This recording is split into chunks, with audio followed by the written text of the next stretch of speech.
you need to remember something. I locked it in and lock it in and lock it in. Do it 2 or 3 times, and it's the neural pathways locked in that gives me the cue picture that tells me what it is that I need to Yeah. remember. Yeah. Yeah. Well, the opposite is scrambling. Yeah, it's scrambling. It's either misdirection, confusion, or laying something else over that patterning. So Yeah. when we used we used to use it as a bit of a convincer. Just for those of you that never did a hypnosis training with Tina and myself, we'd always start off day one with give people a bit of a wow experience, because not everyone that was there was really convinced that hypnosis worked, even though they were on a hypnotherapy course.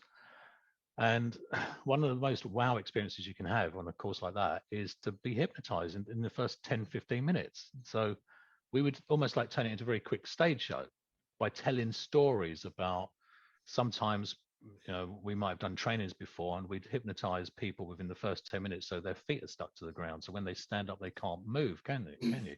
So we do all these things.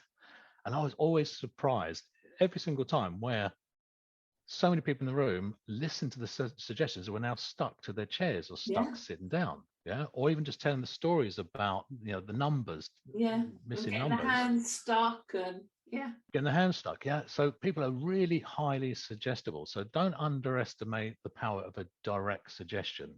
Yeah.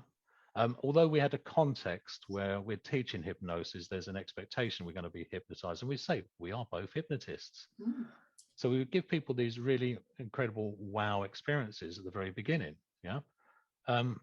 And one of the things I remember when I used to do a lot of one-to-one with people was I would do very much the same as you. I'd say there's something that you forgot to remember because it wasn't important. Yeah. And if you think it's that one, it's not that one. Because if you can remember what it is, it's something different, which means your unconscious mind knows how to remember to forget things that just aren't important. And all this work we've just done is something that you can now put into the same category. So I didn't use the containers you did, which I like. It's into exactly the same place as all the other things that you can begin to start to forget to remember now off into the future, and just really future pace. And it's all confusing language. It's like scrambling the brain. And that has a very impactful way of getting people to forget things.